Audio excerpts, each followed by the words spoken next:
नमस्कार दोस्तों, मैं दिव्यांश आप सभी का स्वागत करता हूं आपके अपने चैनल दिव्यांश पाठशाला में। भारतीय राज्य व्यवस्था के आज के सेशन में आप सभी का विशेष स्वागत है। यहाँ हम लोग चर्चा करेंगे भारतीय संविधान के विकास यात्रा के बारे में कि किस प्रकार से एक इंग्लिश हुकूमत भारत पे जो व्यापार करने आई थी, परंतु वो शासन करने लगती। शासन करने के क्रम में वो कुछ नए रूल्स बनाती है जिनको 1773 में लागू करती, फिर 1784 में क्रमशः वो समय समय पे अपने लागू करती रहती है। और ये हुकूमत जब समाप्त होती है तो इन्हीं में से कुछ कानून भारतीय वर्तमान स्वरूप में भारतीय संविधान का अंग ले लेते हैं। अब ये भारतीय संविधान में वर्तमान समय में किस तरह से सम्मिलित है, किस प्रकार से भारतीय संविधान का निर्माण हुआ और इससे संबंधित कौन कौन से क्वेश्चन है जो आपके हर एक एग्जाम में जरूर पूछे जाते हैं। क्लास दो इंपॉर्टेंट बातें। सबसे पहले पीडीएफ कहां से मिलेगी। दिव्यांश पाठशाला इस बात पे विश्वास करता है कि अगर आपको 1 से 2 घंटे पहले पीडीएफ प्रोवाइड कर दी जाए तो आप सभी लोग पीडीएफ को अच्छे से पढ़ के दोबारा क्लास में अगर रिवीजन करेंगे तो आपको पूरा प्रिपेयर हो जाएगा, ताकि आप लोग सिलेक्शन ले सके। तो इन सभी की पीडीएफ आपको 1 से 2 घंटे पहले मिल जाती। कहाँ पे मिलती, किस तरह से मिलती है, उसके लिए आपको सेशन को लास्ट तक देखना पड़ेगा। सेकंड पॉइंट, अगर सेशन अच्छा लग रहा हो तो लाइक करके दोस्तों के साथ शेयर कर दीजिएगा। चैनल पर नए आए थे चैनल को सब्सक्राइब कर लीजिएगा और अपने व्यूज कमेंट करके जरूर बताइएगा कि आपके व्यूज क्या है इस कंप्लीट सेशन को लेकर। उसी आधार पर आपकी नई क्लासेस को रिकमेंड किया जाएगा। चलिए आज की क्लास को स्टार्ट करते हैं।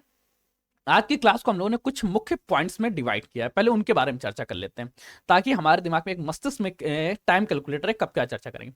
सबसे पहले चर्चा करेंगे 1773 के रेगुलेटिंग एक्ट के बारे में, फिर हम लोग चर्चा करेंगे पिट्स इंडिया एक्ट के बारे में जो 1784 में आया था। इसके बाद हमारे पास 4 चार्टर एक्ट हैं, उन चारों चार्टर एक्ट को हम लोग चर्चा करेंगे। चार्टर एक्ट कौन कौन से देखिए, याद रखिए 1793, 1813, 1833, 1853। इनके बीच में आप सही क्रम देखेंगे तो यहां से ठीक 20 साल बाद एक क्रम आता है, फिर 20 साल बाद आता है, फिर 20 साल बाद आता है। मतलब ब्रिटिश हुकूमत 2 दशक के रूल्स बनाती थी जिनके आधार पे भारत में वो प्रशासनिक व्यवस्था संचालित करती थी। परंतु फिर धीरे धीरे क्या होता है, एक 1757 की क्रांति हो जाती है जिसमें हिंदुस्तानियों या भारतीयों को यह पता चलता है कि हम लोग विदेशी हुकूमत को समाप्त करके अपनी वास्तविक सत्ता स्थापित कर सकते हैं या भारत में भारतीय संविधान का निर्माण कर सकते हैं। भारत का रहन सहन, भारत का संविधान भारतीयों के अनुसार चलना चाहिए। फिर वो थोड़ा सा चार्टर एक्ट को चेंज कर देते हैं, जो अभी तक प्रति 20 वर्ष बाद आता था उसमें थोड़ा सा चेंजमेंट हो जाता है। भारत शासन अधिनियम 1858 आता है, फिर 1892, 1919 जिसको मार्ले मिंटो रिफॉर्म के बारे में जानते हैं, फिर 1919 जिसे मॉन्टेग्यू चैम्सफोर्ड रिफॉर्म्स या मॉन्टेग्यू चैम्सफोर्ड सुधार क्रम के बारे में जानते हैं, फिर भारत शासन अधिनियम 1935 और इसके बाद भारत आजाद हो जाता है सन 1947, जिसको भारतीय स्वतंत्रता अधिनियम 1947 के नाम से जानते हैं। अब इन सभी के बारे में क्लासेस को हमने 2 भागों में डिवाइड किया है। एक क्लास में हम लोग चर्चा करेंगे 1857 की क्रांति से पहले भारतीय संविधान का विकास किस तरह से हुआ, जिसकी क्लास आपको आज मिल रही। कल आप लोगों को चर्चा करेंगे 1858 के बाद से भारतीय संविधान या भारतीय संविधान का विकास किस प्रकार से हुआ। फिर हम लोग भारत के जो वर्तमान स्वरूप में संविधान है जो डॉक्टर भीमराव अंबेडकर जी द्वारा अंगीकृत बनाया गया था, उसके बारे में एक एक आर्टिकल के बारे में डिटेल से अध्ययन करेंगे। तो चलिए अब क्लास को पूर्णतः स्टार्ट करते हैं। सबसे पहले 1773 का रेगुलेटिंग एक्ट से पहले छोटी सी 2 लाइनें याद रख लीजिए। अंग्रेजी हुकूमत, अब अंग्रेजी से मतलब आप लोग अमेरिका मत समझिए कि जो वर्तमान स्वरूप में ये लंदन है, ठीक है। यहां से कुछ व्यापारी चलते हैं भारत में व्यापार करने के लिए। भारत में व्यापार करते करते ये देखते हैं कि भारत की जो स्थायी केंद्रीय सत्ता है वो कमजोर होती जाती है, तो वो भारत में केंद्रीय प्रशासन को स्थानांतरित करके अपनी सत्ता को स्थापित करने लगते हैं। अब स्थापित करने के क्रम में वो समय समय पे व्यापारिक कंपनी से खुद की स्थिति को प्रशासनिक कंपनियों के तौर में परिवर्तित करते हैं। इसके क्रम में कौन कौन से नियम आए उन सभी को अब हम लोग अध्ययन करते हैं। अब इसके क्रम में देखिए, जब भारतीय संविधान को पढ़ते हैं तो आप 2 चीजें याद रखिए। एक 1757 की प्लासी का युद्ध और 1764 का बक्सर का युद्ध। 1757 के प्लासी युद्ध में सिरजो दौला को पराजित करने के बाद बंगाल पर आधिपत्य स्थापित किया। 1764 में बक्सर के युद्ध के बाद कंपनी ने जीत लिया। अब इस समय क्या था, जो अंग्रेजी हुकूमत थी या अंग्रेजी व्यापारिक क्रम थे, उन्होंने छोटी छोटी कॉलोनियां बना के रखी थी जहां से वो अपना बिजनेस प्रॉपर रन करते थे। अब 1773 का जब रेगुलेटिंग एक्ट आता है तो 1773 के रेगुलेटिंग एक्ट के समय ब्रिटिश पीएम कौन थे, उनका नाम याद रखिएगा, ब्रिटिश पीएम लॉर्ड नॉर्थ थे। इनका मुख्य उद्देश्य यह था कि कंपनी में जो व्याप्त भ्रष्टाचार है एवं कुशासन है उनको समाप्त कर दिया जाए। अभी तक क्या होता था, जो भी विदेशी कंपनी के व्यक्ति थे वो भारत में आके भारत से व्यापार तो करते थे, पर व्यापार के बाद कंपनी को बहुत अच्छा प्रॉफिट नहीं हो रहा था। समय समय पे कंपनी में भ्रष्टाचार होता था, लोग अपना पर्सनल व्यापार करने लगते थे, परंतु वो कंपनी की तरह से वे व्यापार कम कर रहे थे। जैसे सपोज इस कंपनी ने किसी एम नाम के व्यक्ति को भारत का हेड बनाया, तो एम व्यक्ति क्या करता था, कंपनी के बिहार पे परचेस ना करके काफी परचेस अपने नाम पे करता था और उसको बाहर जाके सेल कर देता था। इस तरह से एम का तो प्रॉफिट हो रहा था पर कंपनी का प्रॉफिट नहीं हो रहा था। तो 1773 रेगुलेटिंग एक्ट की खूबी की थी, इसकी सबसे पहली खूबी थी कि इसका मुख्य उद्देश्य था कंपनी में भ्रष्टाचार को समाप्त करना। अभी हम लोगों ने पढ़ा कि अलग अलग कॉलोनियां बना के रखी थी, तो अंग्रेजों ने किया गया या ब्रिटिश सत्ता ने किया गया, मद्रास और बंबई प्रेसिडेंसी को एक साथ मिला दिया गया कलकत्ता प्रेसिडेंसी के तहत। मेरे ख्याल से ये आप लोगों को कंफर्म हो गया क्या, मद्रास और बंबई प्रेसिडेंसी को कलकत्ता प्रेसिडेंसी के अधीन कर दिया गया। और इसके साथ जिस जिस पद को, जिस हेड को, अभी क्या होता था, मद्रास प्रेसिडेंसी का एक हेड होगा जिसको हम लोग गवर्नर के नाम से जानते हैं, बंबई प्रेसिडेंसी के अंडर एक हेड होगा जिसको हम लोग गवर्नर नाम से जानते हैं, कलकत्ता प्रेसिडेंसी के अंदर एक हेड होगा उसे गवर्नर नाम से जानते थे। तो गवर्नर नाम को परिवर्तित करके कलकत्ता प्रेसिडेंसी के प्रमुख को गवर्नर की जगह गवर्नर जनरल कहा जाने लगा। बस एक छोटी सी हेडलाइन और की, व्यक्ति वही रहेगा परंतु उसके पद के नाम को परिवर्तित कर दिया। क्या नाम परिवर्तित किया, गवर्नर से गवर्नर जनरल बना दिया गया। ठीक, मेरे ख्याल से 2 पॉइंट्स आपको याद हो गए। थर्ड पॉइंट और याद रखिएगा कि इसके अधीन कलकत्ता में एक सुप्रीम कोर्ट या उच्चतम न्यायालय की स्थापना की गई। 1773 में क्या हुआ, 1773 का मुख्य उद्देश्य क्या है, कंपनी में व्याप्त भ्रष्टाचार एवं कुशासन को दूर करना। क्या क्या किया गया, मद्रास बंबई प्रेसिडेंसी को एक में मिलाकर कलकत्ता प्रेसिडेंसी कर दिया गया। गवर्नर के पद को, जिसको हम लोग बंगाल का गवर्नर कहते थे, अब उसे हम लोग बंगाल का गवर्नर जनरल कहेंगे, मतलब पद के नाम को परिवर्तित कर दिया गया। तीसरा क्या गया, कलकत्ता में एक उच्चतम न्यायालय की स्थापना की गई। ये उच्चतम न्यायालय क्या था, इसमें एक चीफ जज तथा 3 सपोर्ट जज थे, एक मुख्य न्यायाधीश एवं 3 न्यायाधीश थे। ये मेरे ख्याल से पूरा स्ट्रक्चर आपको कंफर्म हो गया कि 1773 में क्या क्या किया गया। कलकत्ता में जो प्रेसिडेंसी या कलकत्ता में जो उच्चतम न्यायालय थे, उस उच्चतम न्यायालय 1774 में, रूल्स आया 73 में, स्थापित होते होते 74 हो गया था।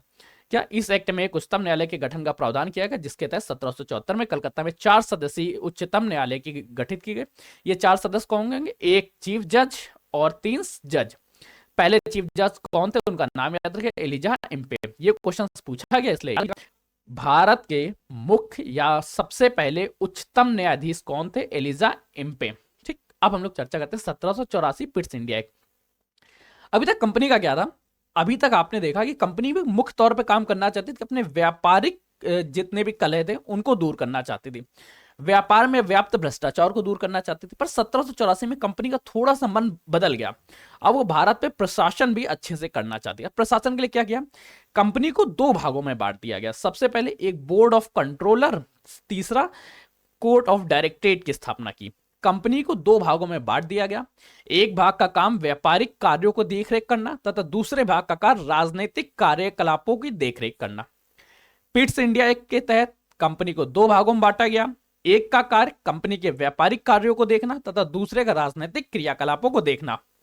कंपनी के वाणिज्य संबंधी विषयों को छोड़कर सभी सैनिक, असैनिक तथा राजस्व संबंधी मामलों का नियंत्रण एक बोर्ड के अधीन कर दिया गया।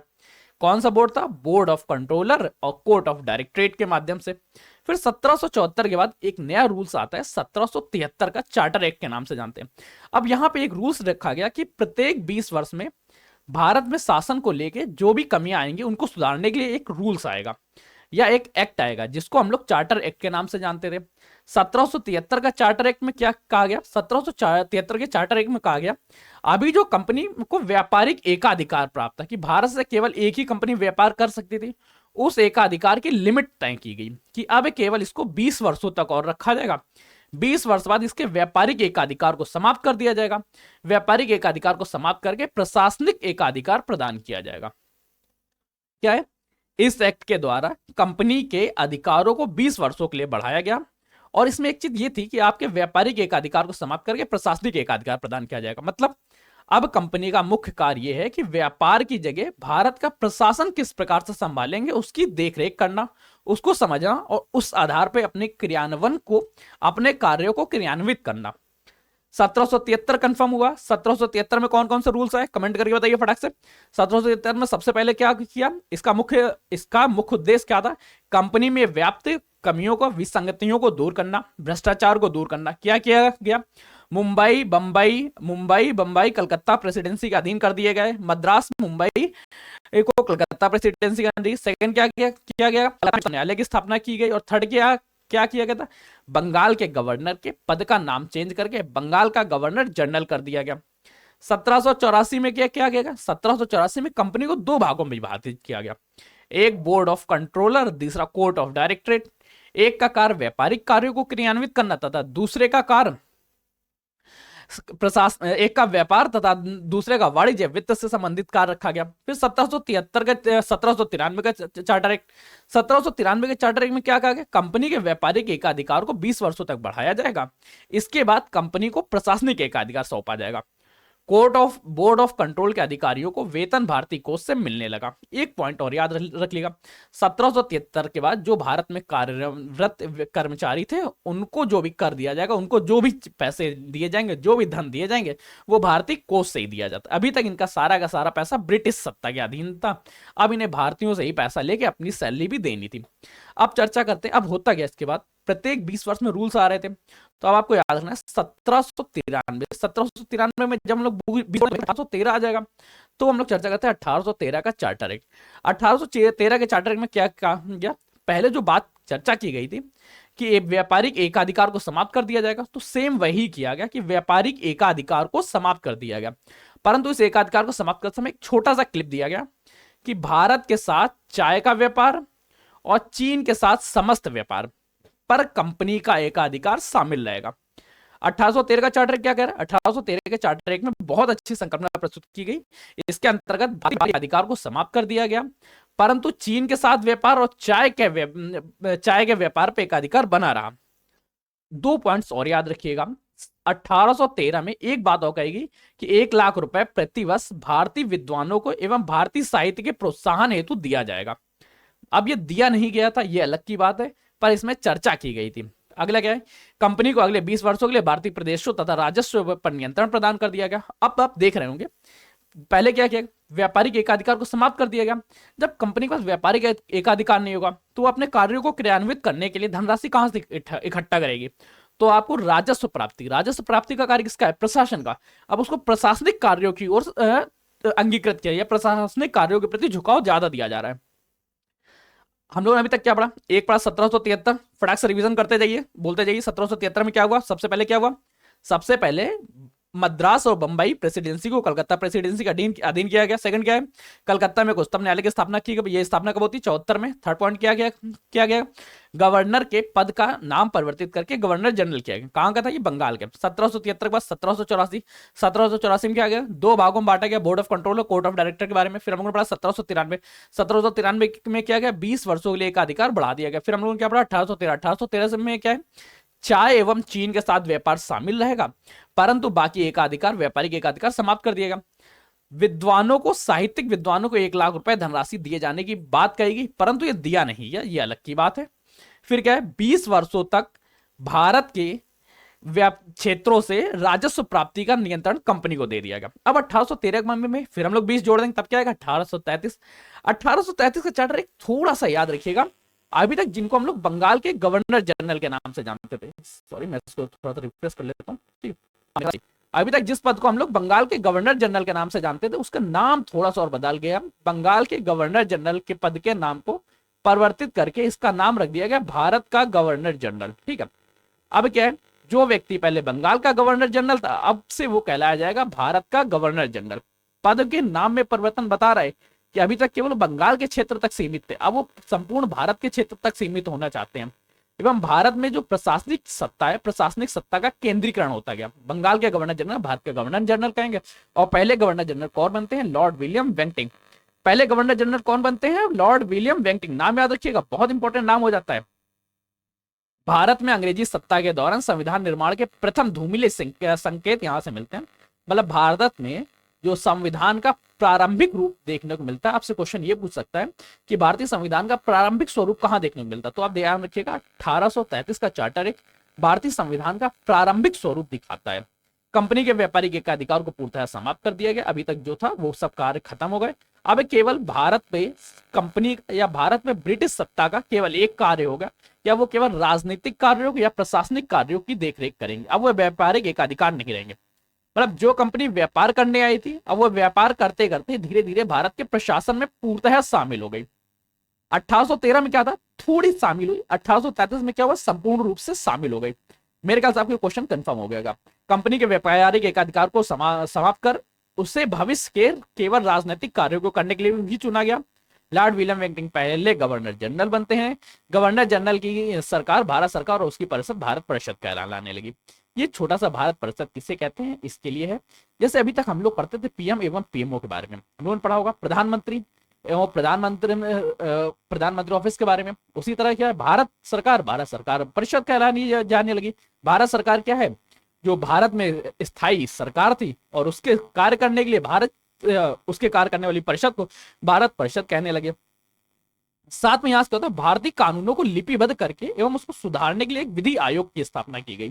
ठीक है, विधि आयोग के रूप में एक नया सदस्य भी आता है। ये दूसरा सबसे इंपॉर्टेंट पॉइंट याद कर लीजिएगा। क्या, नए विधि आयोग का गठन किया गया। विधि आयोग का गठन का कार्य क्या था, भारत के जो भी कानून है उन कानूनों को लिपिबद्ध किया जाए, लिपिबद्ध करने के साथ ही उनमें सुधार किया जाए। कंफर्म हो गया। अब हम लोग पढ़ते हैं इसके बाद 1833 के बाद 1853 का चार्टर एक्ट। देखिए 1853 का चार्टर एक्ट एक बहुत बड़ी कील साबित होता है, जो अंग्रेजी सत्ता को हटाने का कार्य करता है क्या। ये एक अंतिम चार्टर एक्ट रहा। अंतिम चार्टर एक्ट क्यों रहता है, क्योंकि 1857 में की क्रांति हो जाती है, जिसके तहत भारतीयों को अभी धीरे धीरे क्या, जो व्यापारिक कंपनी थी, व्यापारिक कंपनी जब भारत में प्रशासन करने लगती है तो भारतीयों को चूसने लगती है, एकदम खटमल की तरह कार्य करती है। भारत के प्रत्येक व्यक्ति की सारे खून को, जो भारत एक टाइम में सोने की चिड़िया थी, यहां से सारे के सारे सोना लेते जाते रहे। अपनी सत्ता तो भर ली, पर हुआ क्या, भारतीयों के मन में बहुत ज्यादा अगेंस्ट का भाव आ गया। इसी दौरान उन्होंने भारत में बहुत सारे अदर कार्य किए कि कुछ भारतीयों, जब कभी हम लोग भारतीयों द्वारा अंग्रेजी सत्ता को हटाने के कारणों के बारे में अध्ययन करेंगे, जो हम लोग इतिहास की क्लास में अध्ययन करेंगे, वहां पे हम लोग पढ़ेंगे कि भारतीयों ने क्यों हटाया। राजनीतिक कारण थे, अदर विद्रोह थे, व्यापारिक कारण थे, भारत की जनता को लूटना। परंतु यहाँ पे केवल हम लोग भारतीय संविधान के परिप्रेक्ष्य में पढ़ रहे। तो 1853 के चार्टर एक्ट के बारे में क्या, अभी तक क्या होता था, एक आईसीएस की परीक्षा होती थी इंडियन सिविल सर्विस के बारे में। इंडियन सिविल सर्विस की खुली परीक्षा में भारतीयों को प्रवेश नहीं था, परंतु 1853 में ये भारतीयों को प्रवेश प्रारंभ हो गया। 1853 का चार्टर मुख्य तौर पर किस लिए शामिल होता है कि आईसीएस की खुली प्रवेश परीक्षा में भारतीयों को परमिशन मिल गया। इसके बाद सन 1867-68 का बैच था, 67-68 का बैच था, जो भारत के प्रथम एसएन टैगोर बनते हैं, जो भारत के प्रथम भारतीय आईसीएस बनते हैं। जिस आईसीएस को करंट टाइम में हम लोग यूपीएससी के नाम से जानते हैं, उसका गठन कब हुआ, 1853 में, जिसका मुख्य कार्य था ऐसे व्यक्तियों को चुनाव करना जो भारत में जाके भारतीय सत्ता को कायम करें। ठीक है, भारतीय सत्ता को कायम करने के क्रम में किसका, आईसीएस की खुली प्रतियोगिता में भारतीयों को परमिशन मिल गया। और पहले भारतीय कौन बनते हैं, 1867-68 के बाद के एसएन टैगोर, जिसको सत्येंद्रनाथ टैगोर के नाम से भी जानते हैं। ठीक है, संपूर्ण भारत के लिए एक विधानमंडल की स्थापना की गई सत्ता के दौरान। इसमें कैसे, संपूर्ण भारत के लिए एक विधानसभा की स्थापना की गई, विधायी परिषद और कार्यकारी परिषद को अलग कर दिया गया। यह अंतिम एक चार्टर एक्ट था। अब 1853 के बाद 1858 की क्रांति, 1857 की क्रांति हो जाती है। इसके बाद 1858 में ब्रिटिश क्राउन कंपनी के शासन को समाप्त करके भारत की प्रशासनिक व्यवस्था को वर्तमान उस समय अपने अधीन कर लेती है। अब इसके बाद भारतीय सत्ता किस प्रकार से डामाडोल होती है, किस प्रकार से अंग्रेज भारत में आके अपना शासन प्रशासन व्यवस्था सुचारू रूप से चलाते हैं, और किस तरह से उनको हटाया जाता है। उनके हटाने के बाद किस तरह से वर्तमान स्वरूप में संविधान आता है, इन सभी की चर्चा हम लोग नेक्स्ट क्लास में करेंगे। तब तक के लिए आपको क्या करना है, तब तक के लिए आपको इस वीडियोस को दूसरे लोगों के साथ शेयर करना है। नेक्स्ट वीडियो जल्द ही होगी और कल की ही सेशन में होगी। अब करना क्या, सबसे पहले इस वीडियो को दोस्तों के साथ शेयर कर दीजिए। चैनल पर नए आए थे, चैनल को सब्सक्राइब कर लीजिएगा, क्योंकि आपका एक सब्सक्रिप्शन हमारे लिए मोटिवेशन का और आपके लिए सिलेक्शन के प्रति एक नया कदम होता है। वीडियोस को शेयर करिए, अपने व्यूज कमेंट करके बताइए। और उससे अच्छी बात, अगर आप दिव्यांश पाठशाला को किसी तरह की इकोनॉमिकल हेल्प देना चाहते हैं तो क्यूआर कोड है, वहां से आप हेल्प कर सकते हैं। तब तक के लिए कीप स्टडिंग, कीप स्माइलिंग, पढ़ते रहिए, मुस्कुराते रहिए। पढ़ाई मुस्कुराहट एक साथ अच्छी लगती है, अकेले में दोनों ही अधूरे। और हाँ, पीडीएफ कहाँ से मिलेगी, बहुत इंपॉर्टेंट क्वेश्चन हो जाता है कि पीडीएफ सर हमें कहाँ से मिलेगी। तो देखिए, पीडीएफ के लिए आपको करना क्या है, हमारे पास व्हाट्सअप चैनल है, टेलीग्राम, दोनों के लिंक डिस्क्रिप्शन में मिल जाएंगे, उनको ज्वाइन कर लीजिए। नहीं करने की इच्छा है तो एक लिंक है फ्री पीडीएफ नाम से, वहां से आप लोग ओपन करिएगा जी ड्राइव। यहाँ पे सभी के पीडीएफ आपको 1 से 2 घंटे पहले मिल जाते हैं, ताकि आप लोग पहले उसका अध्ययन कर सकें। अध्ययन करने के बाद आप लोग एक बार क्लास लें, क्लास में रिवीजन करें, फिर जाके आप लोग फाइनली सिलेक्शन लें। तो चलिए आज के सेशन को यहीं तक रखते हैं, तब तक ले कीप स्टडिंग, कीप स्माइलिंग, पढ़ते रहिए, मुस्कुराते रहिए। पढ़ाई मुस्कुराहट एक साथ अच्छी लगती है, अकेले में दोनों ही अधूरे हैं। धन्यवाद दोस्तों।